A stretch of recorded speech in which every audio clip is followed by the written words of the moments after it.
అపోస్తలుడైన పౌలు కొలస్సీలకు రాసిన పత్రికలో నుండి కొన్ని మాటలు ప్రభు బలలో ప్రవేశించడానికి మనము నేర్పించబడదాం. 2వ అధ్యాయము, కొలస్సీలకు రాసిన పత్రిక 2వ అధ్యాయము 5వ వచనం. నేను శరీర విషయంలో దూరముగా ఉన్నను, ఆత్మ విషయంలో మీతో కూడా ఉండి మీ యోగ్యమైన ప్రవర్తనను క్రీస్తునందలి మీ స్థిర విశ్వాసమును చూసి ఆనందించుచున్నాను. ఇది పరిశుద్ధుల పట్ల దేవునికి కలిగి ఉండవలసిన ఆనందం. లేకపోతే దైవ సేవకులు వారు ముగించిన పరిచర్యలో ఆయన పొందినటువంటి ఆనందం. విశ్వాసంగా లోకములో మనం సాగిపోతున్నప్పుడు దేవుడు మనల్ని చూసినప్పుడు ఇలాంటి ఆనందం కావాలని కోరుకుంటున్నాడు. అది ఎక్కడంటే క్రీస్తునందలి మీ స్థిర విశ్వాసమును చూసిన ఆనందం. ప్రభు రాబోతున్న దినాలలో మనము ఆత్మ విషయంలో మన పితరులు మనతో ఉన్నారని మనం నమ్మాలా. శరీర విషయంలో వారు మనకి దూరమైన మననే ఎఫ్సి బాబారి తల్లి వాళ్ళంతా కష్టపడ్డారు, వాళ్ళంతా సేవ చేశారు, ఎన్ని స్థలాలకు వెళ్ళారు. అదంతా అన్న సాక్ష్యం చెబుతూ మాట అంటే నా గుండె చెరువైపోయిందనమాట. ఆమె విధేయురాలు అన్నాడు. ఆ మాట నేను మరవలేకపోతున్నాను. ఏ మాట అన్న చెబితే అక్కడ చేస్తుంది అంతే, ఇంకా ఒక్క మాట దాటుదని ఆ మాట నా గుండెల్ని పిండేస్తా వచ్చిందనమాట. అంత విధేయురాలు అని. ఒక భర్త భార్య గురించి అలాంటి సాక్ష్యం అటువంటి సామాన్యమైన సంగతి కాదు.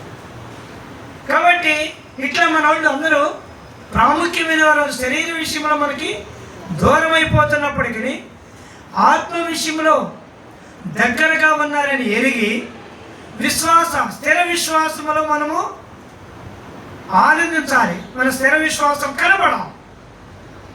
మీ స్థిర విశ్వాసమును చూసి ఆనందించుతున్నాను. పౌలు కొలస్సీ సంఘానికి మాట చెబుతూ, మిమ్మల్ని బట్టి నాకు ఆనందం ఎక్కడుందంటే మీలో ఉన్న స్థిరమైన విశ్వాసం. అంటే విశ్వాసం ఎప్పుడు కదిలిపోతూ ఉంటుంది.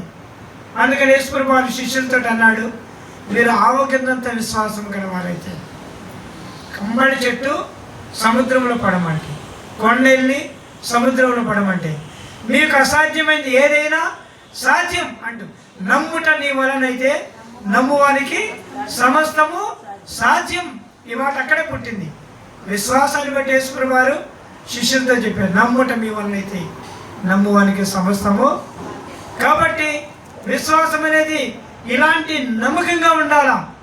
కొండలాంటి, బండలాంటి, చెట్టు లాంటి పరిస్థితులు వచ్చినా అవలేలగా దాటిపోతాయిన నమ్మకత్వాన్ని మనము కలిగి ఉండాలి. అది ప్రభు కోరుకునేది. అందుకని యేసుప్రభువు వారికి శిష్యులు కూడా వచ్చి లూకాసు వార్త 17వ అధ్యాయము 5వ వచనంలో అడుగుతారు, ప్రభువా మా విశ్వాసమును వృద్ధి పొందించు. లూకాసు వార్త 17వ అధ్యాయం 5వ వచనం. అపోస్తలులు మా విశ్వాసము వృద్ధి పొందించమని ప్రభుతో చెప్పగా, ప్రభు మీరు ఆవగింతంత విశ్వాసము గలవారైతే ఈ కమ్మడి చెట్టును చూసి నీకు వేళ్లతో కూడా పెళ్ళగింపబడి చెప్పినప్పుడు అది మీకు లోబడును.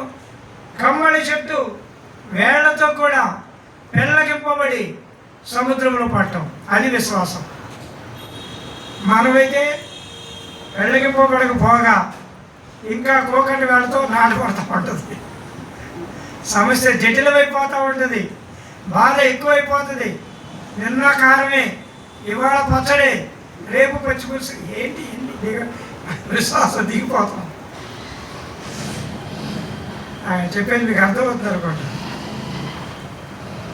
నిన్న మాంసం, ఇవాళ బిర్యానీ, ఎట్లాంటి ఇది విశ్వాసం పెరిగినట్టు. మొన్న పచ్చడి, నిన్న కారం, ఇవాళ పచ్చిపులుసు, రేపు ఏ ఉండదు, నీళ్ళు పోసు. ఇట్లాంటి విశ్వాసం ఉంటుంది. అమ్మ వెంకమ్మ గారు తిన్నారా? మీరు నీడతో తిన్నారా? నీళ్ళు పోసు తిన్నారా? అప్పుడున్న విశ్వాసం ఇప్పుడు ఉందా? స్తోత్రం. కాబట్టి ఈరోజు ఎంత పెద్ద అపార్ట్మెంట్కి వాడరు. కాబట్టి జ్ఞాపకం చేయబడి సార్, పెళ్ళగింపబడితే సమస్యలు పెళ్ళగింపబడాలా, శోధనలు పెళ్ళగింపబడాలా, బాధలు పెళ్ళగింపబడాలా, అన్నీ పెళ్ళగింపబడి సముద్రంలోకి వెళ్ళిపోవాలా. కానీ సమస్యలు ఇంకా లోనకి నాటుకోకూడదు. ఇది మొదటి సంగతి. అందుకని విశ్వాసం వస్తాం. రెండోది కొలస్సీలకు రాసిన పత్రిక 2వ అధ్యాయము 6-7 వచనాలు.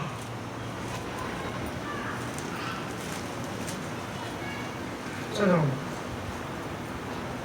కావున మీరు ప్రభువైన క్రీస్తు యేసును అంగీకరించిన విధముగా ఆయన యందు వేరుపారిన వారే ఇంటి వలె కట్టబడుచు మీరు నేర్చుకున్న ప్రకారముగా స్థిరపరచబడుచు కృతజ్ఞతాస్తుతులు చెల్లించుట యందు విస్తరించుచు ఆయన యందు ఉండి నడుచుకొనుడి. కాబట్టి మొట్టమొదట ఆయనలో ఆనందం, రెండవది ఆయనలో ఆయన యందు వేరుపారి ఇంటి వలె కట్టబడటం. ఆయన విశ్వాసంలో వేరుపారుతా ఉంటే మనం ఇంటిలాగా కట్టబడతామంట. ఇప్పుడు ఇల్లు కట్టేటప్పుడు అన్ని చల్లా చెదురు పడేసి ఉంటాం కదా. ఆ పక్కన కర్ర ఉంటుంది, ఈ పక్కన పొలుగు ఉంటుంది, ఆ పక్కన పాలు ఉంటుంది, ఇక్కడ మట్టి ఉంటుంది, ఇక్కడ తట్లు ఉంటాయి, అన్నీ ఒకే చోట ఉంటాయి. ఏమో ఇల్లు కట్టేటప్పుడు అక్కడ ఒకటి పడుతుంది. రెండో రోజు చూసేటప్పటికి ఓ పక్క నుండి కర్రలు అయిపోతాయి, మూడో రోజు మట్టి అయిపోతుంది, నాలుగో చోటుకి వచ్చేటప్పటికి ఉన్న పాల పరుగులు తీసేయబడతాయి. ఐదో రోజు చూసేటప్పటికి ఎండంతా పోయి ఆ స్థలంలో నీడ వచ్చేస్తుంది. అర్థమవుతుంది నేను చెప్పేది. ఇంటి వలె కట్టబడటం అంటే అది వేరుపారి ప్రభులో వేరుపారటం అంటే విశ్వాసంలో వేరుపారితే మనం ఇంటిలాగే కట్టబడతామంట. ఇల్లు అయిపోయింది, పూరిల్లు అయిపోయింది, కొన్ని రోజులు అయిన తర్వాత ఏమంటాం, చాలా కాలం నీళ్ళు బారుతూ ఉంటాం, కొంచెం ఆదాయం వచ్చింది, రేకులు వేసుకుందాం, ఇంకా కొంచెం తర్వాత ఏమన్నా ఒక డాబా వేసుకుందాం, ఆ తర్వాత ఏమవుతాం, ఇంకో ఫ్లోర్ వేసుకుందాం, ఫైనల్గా ఏమైంది, ఓ పెద్ద ప్యాలెస్ అయిపోతుంది. కాబట్టి విశ్వాసంలో వేరుపారితే ఇంటిలాగా కట్టబడతాం. ఆరంభంలో చూసినప్పుడు తింటాకు ఉన్నట్టు కనపడదు, ధరించడానికి వస్త్రాలు కనపడవు, నివసించడానికి ఇల్లు ఉండదు. సార్ వచ్చారు, పెట్టుకోవడానికి అప్పుడు ఏసీ ఉంటుంది, ఇప్పుడు ఏసీ ఉంటుంది. ఏసీ పెట్టుకున్నారు, మనలో ఏసీ. కొత్త కూలర్ వస్తుంది, కొత్త టేబుల్స్ వస్తాయి, అన్నీ వచ్చేస్తాయి, మంచి ఆరోగ్యాలు వస్తాయి వాటితో పాటు. కాబట్టి ఇంటిలాగా కట్టబట్టబట్టి అంతే కదా. మంచి ఏసీ పెట్టుకుంటే హ్యాపీ ఉంటుంది, ఆరోగ్యం ఉంటుందా? ఎండకు మలమల మాడిపోతా, అటు తూర్పు కానీ ఎప్పటికూడ కానీ కొట్టి మొక్కలు నల్లబడిపోయి బాధ అన్నీ పోయి. కాబట్టి ఇంటి వలె యేసు ఆయనలో వేరుపడితే మొట్టమొదటి స్థిర విశ్వాసము కలిగితే మనము విశ్వాసములు ఆనందిస్తాం. ఆయనలో వేరుపడితే ఇంటిలాగా కట్టబడతాం. మూడోది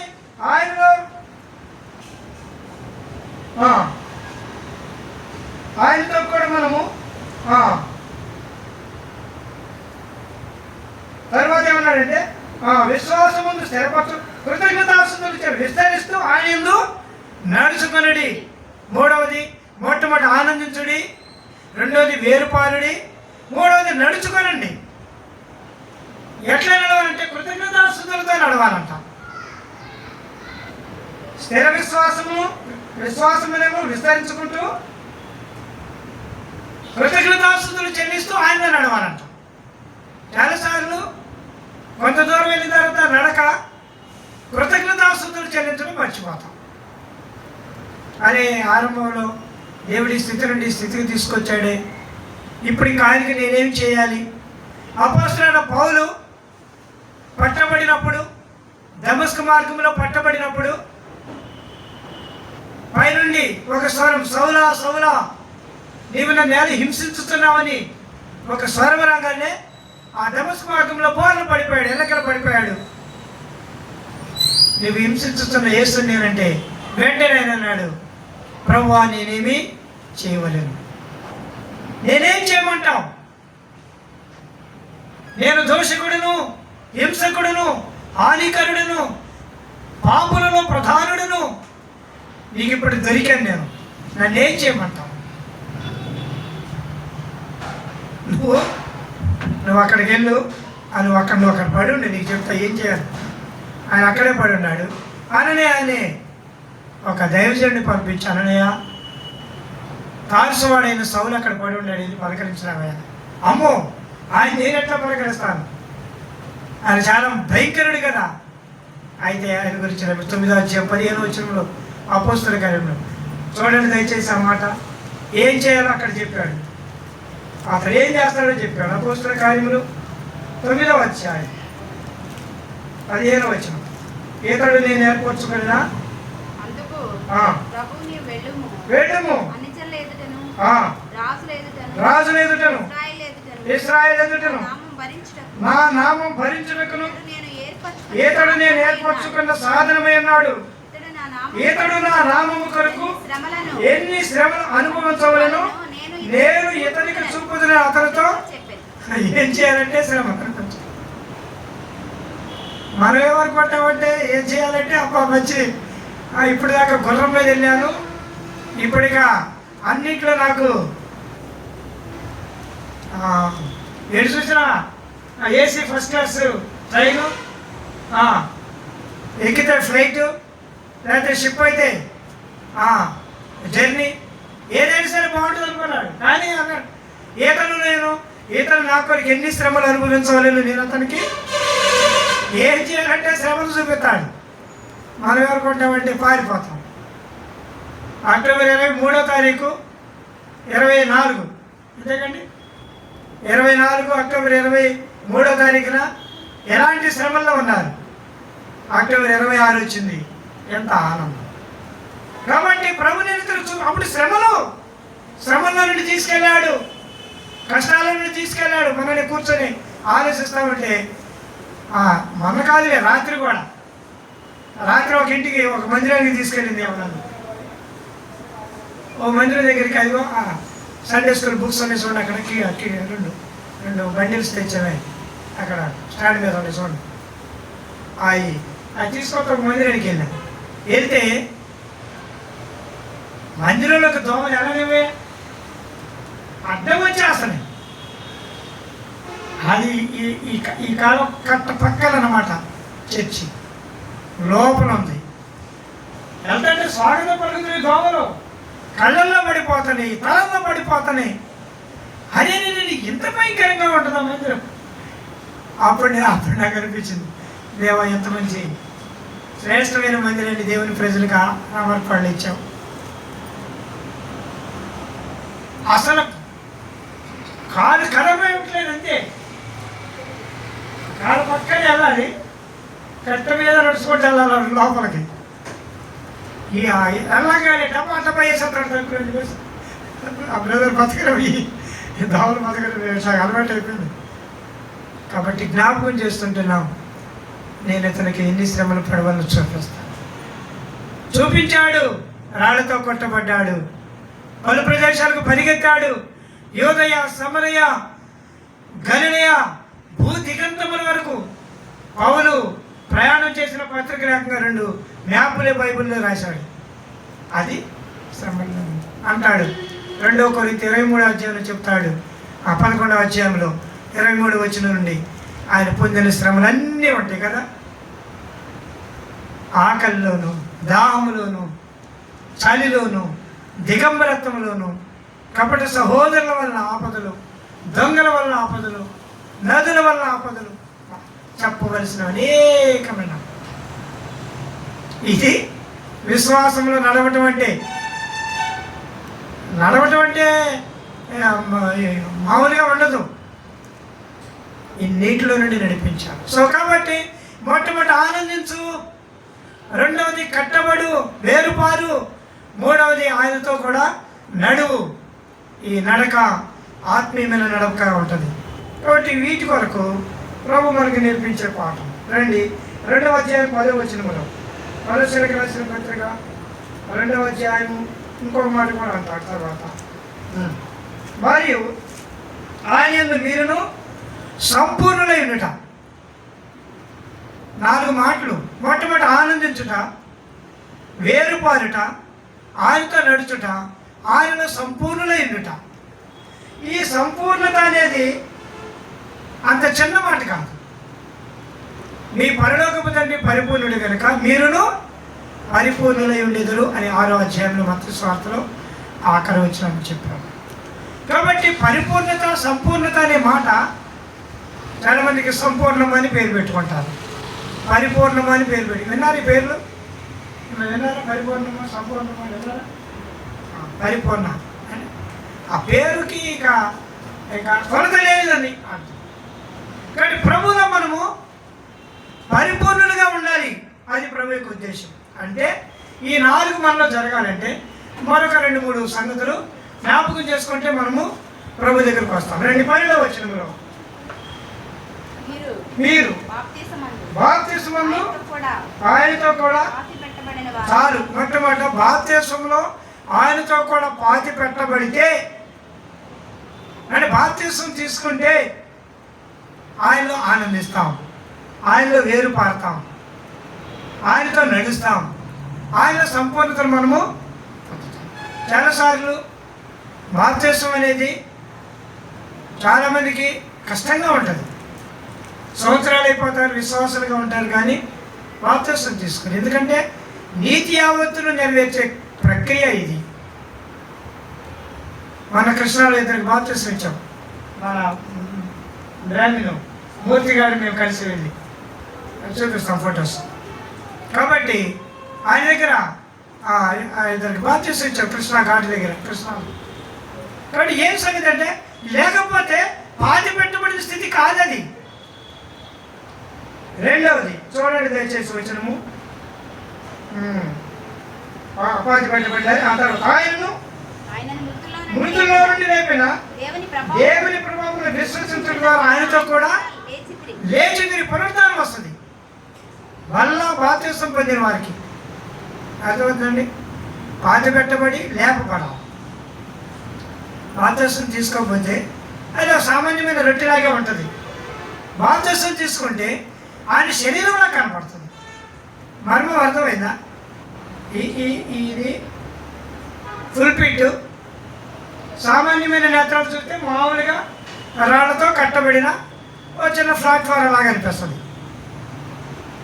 ఆత్మీయ నేత్రాలతో చూస్తే ఇదొక ప్రభు యొక్క నిలిచిన బలిపీఠంలా కనపడుతుంది. దేవుడు ఇక్కడ మాట్లాడుతున్నాడు, దేవుడి సాన్నిధ్యం ఇక్కడ మనకు తాగుతుంది, దేవుడు ఇక్కడ నుండి మనతో కూడా సహవాసం చేస్తున్నాడనే నిశ్చయతలోకి వస్తాం. కాబట్టి రొట్టె కూడా అంతే. ప్రభు యొక్క బల్ల కూడా సామాన్యమైన నేత్రాలతో రక్షణ లేకుండా, మారు మనసు లేకుండా చూసినప్పుడు అది రొట్టెలాగా ఉంటుంది. గోధుమతో చేసిన పెనం మీద కాల్చబడిన సామాన్యమైన రొట్టె. కానీ ఆత్మీయ నేత్రాలతో చూసినప్పుడు అది ప్రభు యొక్క శరీరం, నా కొరకై నలగొట్టబడింది, నా కొరకై విరగొట్టబడింది, నా కొరకై బలి అర్పణగా చేయబడిందని భావంతో దాంట్లో మనము ప్రవేశిస్తాం. అందుకని బాప్తిస్మంలో పాతి పెట్టబడి బాప్తిస్మంలో లేపబడటం అనేది పునరుద్ధానాన్ని చూపించేది, ప్రభు యొక్క మహిమను ప్రభావంతో. తర్వాత చూడండి వచనము, వీటిని మనము అనుసరించడానికి 16వ వచనం, కొన్ని మనం ఖచ్చితంగా అనుసరించాలి. కాబట్టి అన్నపానముల విషయంలో, పండుగ, అమావాస్య, విశ్రాంతి దినం అను వాటి విషయంలో మీకు తీర్పు తీర్చే ఎవరికి ఇక్కడ లేపబడి పునరుద్ధానాన్ని పొందుతున్నాం. కాబట్టి ఇప్పుడు మనం చేయాల్సింది ఏంటంటే, మొట్టమొదట ఆయనతో నడవాలి, తర్వాత ఆయన వేరుపారాలి, ఆయనతో ఆనందించాలి, ఆయన స్థిరంగా ఉండాలి. ఇవి చేయాలంటే ఖచ్చితంగా బాప్తిస్మంలో ఆయనతో పాతి పెట్టబడి ఆయన లేపబడాలి. ఈ లేపబడినటువంటి విశ్వాసం ఏం చేయబడాలంటే, ఎట్టి పరిస్థితిలో కూడా ఎవరికి తీర్పు తీర్చడానికి అవకాశం ఇవ్వద్దు. ఆ దేని గురించి అంట, అన్నపానముల విషయం, భోజనం చేసే విషయంలో ఎవరికి తీర్పు తీర్చడానికి అవకాశం ఇవ్వద్దు. విశ్వాసి ఉపవాసం ఉండాలంటే ఉపవాసం ఉంది, తినేయాలనుకుంటే తినేయి.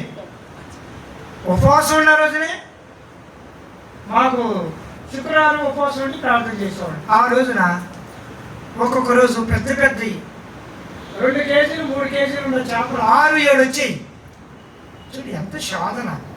ఒక్క చేప వండుకు తింటమే కష్టం, 6-7 చేపలు 2 కేజీలు ఉంటాయి. ఎంత ఎంత పొడుగు వచ్చాయి. ఏం చేయాలి? ఇక నేను ఆలోచించి ఈ మొత్తానికి నా ఉపవాస ప్రార్థన జరగడానికి వచ్చినది. ఇట్లా మందిరంలోకి వస్తారు విశ్వాసులు, తలా ఒక చేప ఇచ్చి పంపించేసాడు. అమ్మా తీసుకొని ఓడుకోండి మీరు. నా ఉపవాసాన్ని చెలమట్టడానికి వచ్చిన ఈ చేపలు. చేప కూర తిని కూడా ఉపవాసం ఉంటావా? చేప కూర తిని ఉపవాసం ఉంటారా వెంకయ్య గారు? చేప కూరతో తిని ఉపవాసం ఉండమంటావా? ఎంత అవుతుంది? మాంసం కూర చేప కూర తిని ఉపవాసం ఉంటావా? ఉపవాసం ఉండేతో దేవుడు తెనాలి కూడా తిని ధర్మసాగతి. అందుకని వీళ్ళకి ఇచ్చి పంపించేసేవాడు. కాబట్టి జ్ఞాపకం చేయబడి అన్నపానముల విషయంలో తీర్పు పొందకుండా జాగ్రత్తగా ఉండాలి. ఉపవాసం ఉండాలంటే ఉండు. ఏం చేయాలన్నా చెయ్యి ప్రభు కొరకు. తర్వాత ఎవరైనా సహోదరులు మిగిలి పిలిచారు తిను, ఏం కాదు. భోజనాన్ని బట్టి దేవుడు దూషింపబడాల్సిన అవసరమే లేదు. సహోదరుడు విరోధం కూడా అవ్వకూడదు. ఆయన పిలుస్తాడు కదా రాడండి అన్నట్టుగా వద్దు, వెళ్ళు. వేళ నీసు వెళ్ళకపోతే సామర్థ్యం దీన్ని రారాదు, ఏమవుతుంది? పెళ్ళేగా వెళ్ళొచ్చుగా. సో ఆ తీర్పు చెప్పాడు. కొంతమంది అంటారు మేము వెళ్ళమండి, అది చీకటి అండి. ఏంటి చీకటి? అసలు చీకటే వీడు. ఈ మనిషిని ఆ చీకటి అయితే వీడితో చీకటి ఎక్కడ అవుతుంది? సరే అమ్మో అదంతా చీకటి అండి, అదంతా వద్దండి, అక్కడికి వెళ్ళండి తెల్లండి. అట్లాగా తీర్పు తీర్చబడకుండా జాగ్రత్త పడాలి. వెళ్ళు. నీ సహోదరుని నేను విందుకు పిలిచినప్పుడు ఏ మనస్సాక్షి చేత విచారణ చేయక నీ ముందు వడ్డించినదేదో అది తినుడి. కొరింథీయులకు రాసిన పత్రిక 10వ అధ్యాయంలో ఆ మాట ఖచ్చితంగా ప్రభు రాశాడు. నీకెందుకు మనస్సాక్షి అనుమానాలు, భయాలు? నేను సంతోషంగా పిలిచాడు, నువ్వు అనుమానించి ఆయన బాధ పెడతావు తప్ప ఏముంది? అంటే ఇదో మొదటి సంగతి. రెండవది దేని విషయంలోనంట? పండుగ విషయాల్లో కూడా తీర్పు పొందొద్దు.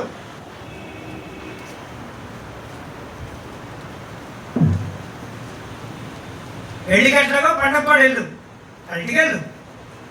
ఒకవేళ వాళ్ళు నీకేమి ఇప్పుడు మేము వెళ్తాం ప్రసాద్ గారి దగ్గరికి, సేల్ ప్రసాద్ గారి. మేము ఇక్కడ దేవుడికి పెట్టి కాదండి, మనకు ఉగాది రోజు వచ్చింది. మేము ఏదో రోజు వచ్చాం కదా, ఉగాది రోజు, శ్రీరామ రోజున ఏదో రోజు వచ్చాం. ఇది దేవుడికి పెట్టింది కాదండి, మీకోసం. ఇది కూడా మీకోసం. సో పండుగ రోజునైనా సరే సంతోషంగా స్నేహభావాన్ని కలిగి ఉండు. వాళ్ళకేమో ఆ పూజ చేసి నేను పెట్టడం, వాళ్ళు దేవుడికి పెట్టుకుని వాళ్ళు పెట్టుకుంటారు. ఇక్కడ మూడవది ఏమనంటే అమావాస్య విశ్రాంతి దినమా. ఎప్పుడైనా సరే ఆపదలో ఉన్నాడు. అమావాస్య రోజున కష్టంలో ఉన్నాడు, ఏదైతే చచ్చిపోరు.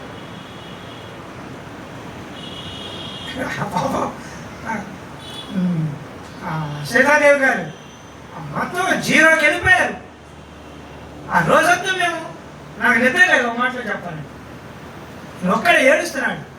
12:30కి వెళ్ళాం, 12:30కి లెగ్గొట్టారు. దాదాపు 1:30 వరకు ఉన్నాం. మళ్ళీ 4 గంటలకు వచ్చారు. అంబులెన్స్ పిలిచి హాస్పిటల్కి పంపించేంత వరకు ఉండి మరి ఆదివారం వచ్చేసింది. అందువల్ల ఇక తర్వాత నేను వెళ్ళలేకపోయాను. కాబట్టి ఎందుకు మరి ఆదివారం విశ్రాంతి దినం ఇది ఇక్కడ ఉందా లేదా? విశ్రాంతి దినమని అమావాస్య దినమని నువ్వు వెళ్ళిపోతే మనిషి చచ్చిపోతాడు. ఆపదలు ఆదుకోవాలి, దానికి రోజులు పెట్టుకోవద్దు. రేపు ఆదివారం అండి నేను చచ్చిపోమంటావా? మంచం మీద కొట్టుకుని ఆడతావు. నాకు విశ్రాంతి దినం, నాకు ఇది అమావాస్య, ఇవి తీర్పు వెళ్ళు, సహాయం చేసిరా. ఆ రాత్రంతా నాకు రెస్ట్ లేదు. ఆయన తెల్లారి దేవుని వాక్యాన్ని మళ్ళీ ఆయా పరిచర్యలు చూసుకుంటేనే అక్కడ ఉండాలి అనే ధైర్యం వచ్చిన తర్వాత నేను నెమ్మదిగా ఉన్నాను. కాబట్టి ఎందుకు ఈ సంగతులు చెప్తున్నానంటే ప్రాక్టికల్గా అనుభవించు. తీర్పు చర్చడానికి ఛాన్స్ ఇవ్వద్దు. అది అన్నపానములైనా, పండుగ దినాలైనా, విశ్రాంతి దినమైనా, అమావాస్య అయినా ఏదైనప్పటికీ ఎవరికి తీర్పు తీర్చడానికి అవకాశం ఇవ్వద్దు. అదే ప్రభు మెచ్చుకునేది. అదే రొట్టెలోకి మనల్ని తీసుకొచ్చే మార్గం. తర్వాత రండి 20వ వచనం. మీరు క్రీస్తుతో కూడా మూల పాఠముల విషయమై మృతి పొందిన వారైతే లోకంలో బ్రతుకుతున్నట్లుగా మనుషుల ఆజ్ఞలను పద్ధతులను అనుసరించి చేత పట్టుకొనవద్దు, రుచి చూడవద్దు, ముట్టవద్దు, విధులకు మీరు లోబడనేలా అవన్నీ వాడుకున్న చేత నశించిపోవును. మూల పాఠాల విషయమై మనము మృతి పొందితే అది ఎదురు రాకూడదు, ఇది చేయకూడదు, ఇది చెందకూడదు, ఇలాంటి ముట్టుకోకూడదు, అంటుకోకూడదు, ఇవన్నీ మూల పాఠాలండి. వాటి విషయంలో మనం చనిపోతే, ఎందుకంటే అవన్నీ నశించిపోయాయి. ఇవాళ నువ్వు గ్లాస్ ముట్టుకోపోయినంత మాత్రాన ఈ గ్లాస్ కరకాలం ఇక్కడే ఉంటుందా? 4 రోజులు నీళ్ళు పెట్టాలంటే ఇలా గుర్తుకు పట్టింది, 5 రోజులు ఒక కలర్తో మొదలు పెట్టింది, నశించిపోతుంది. కాబట్టి ఇది లోకంలో ఉన్నటువంటి వ్యక్తులు చేసేది. మనం క్రీస్తు విషయమై మృతి పొందిన వారమైతే, పాతి పెట్టబడిన వారమైతే, లేపబడిన వారమైతే, పునరుద్ధానాన్ని ఎరిగిన వారమైతే, ఆయనతో నడిచే వారమైతే, ఆయనలో వేరుపారిన వారమైతే, ఆయనలో ఆనందించే వారైతే ఈ పనులు మనం చేయాల్సి. తర్వాత ఇంకొక మాట చెప్పి ముగిస్తాం. 3వ అధ్యాయం కొలసి 1వ వచనం. మీరు క్రీస్తుతో కూడా లేపబడిన వారైతే పైనున్న వాటిని వెతుకుడి. చాలండి. కాబట్టి క్రీస్తుతో కూడా లేపబడిన వారైతే పైనున్న వాటిని వెతకండి. 23వ వచనం అంటారు, స్వేచ్ఛారాధన విషయము, దేహశిక్ష విషయము, వేలయ విషయము, ఎన్ని రూపకమైన శరీర విగ్రహ వీటన్ని ఎన్నదగినవి కావు, వాటన్నిటి గురించి చూడొద్దు. మీరు లేపబడిన వారైతే పైనుండి వాటినే, లేకపోతే ఇవే కనపడతాయి. దేహశిక్ష, శరీర శిక్ష, విగ్రహారాధన, ఇవన్నీ మనకు ముందు కనబడి వీటిలో మనం మిగిలిపోతాం. ఆయనలో ఆనందించడం. క్రీస్తుతో కూడా లేపబడిన పైనుండి వాటినే. అక్కడేముండే తెలుసు కదా, ఇక అక్కడే ఉండి నేను ఒక పిల్లగాడు పాడుతున్నాడు ఆ బర్త్డే రోజున. ఓ బొడ్డోడు ఇద్దరు బర్త్డే ఉంది. ఆ బర్త్డేకి ఓ బొడ్డోడిని పాడాలంటే పరలోకము నా దేశం అని పాడుతున్నాడే కాదు. ఓరే బాబోయ్, పాట ఒక చరణం పాడాడు, మొత్తం పాట అంతా పాడేస్తున్నాడే. నిత్యానందముంటును పరమది అంటే నీకంటే చిన్నవాడే కాదు, ఈ పిల్లకంటే కూడా చిన్నవాడు. ఇక ఆ పాట అట్లా వచ్చిందో కానీ అన్ని చరణాలు పాడేస్తున్నాడు. ఇక ఏమన్నా అర్థం కట్టబడి పెద్దలు సరే చూసుకొని ఏ పాట అంటాం అని ఏమన్నా అర్థం కట్ట నాకు. నిత్యానందముంటును పరమందిన అతను చూసేది పరిశుద్ధులు ఇట్లా పాడుతున్నాడా, అదే పాడతలే వీటి. సో కాబట్టి జ్ఞాపకం చేయబడే సంగతి ఏంటంటే అక్కడ ఉంది, పరలోకపు ఆనందం ఉంది, పరలోకపు సంతోషం ఉంది. దాని కొరకు ఆయన శరీరం రక్తం మన కొరకు ఎదురు చూస్తుంది. ఎరుగుదాం, ఆయనలో ఆనందిద్దాం, ఆయనలో వేరు పారుదాం, ఆయనలో నడుచుకుందాం, ఆయనలో స్థిరముగా లేకపోతే సంపూర్ణులుగా ఉన్నాం. తద్వారా ఈ మార్గాన్ని మనము కొలసే పత్రిక. అందుకే ఇలాంటి విలువైనటువంటి మాటలు మన కొరకు, ఏది ముట్టుకునేది, ఏది ముట్టుకుంది కాదు, ఏది ముట్టుకోవలసిన అవసరం లేని కూడా, పండుగ విషయమైన, విశ్రాంతి దిన విషయమైన, అన్నపానముల విషయమైన, ఎక్కడ కానీ మనము ఎవరి చేత తీర్పు తీర్చబడకుండా మనం జాగ్రత్త పడినప్పుడు అది ప్రభు బలలో మనకున్న సంతోషం. ప్రభు మనకు సహాయపడిన కాక.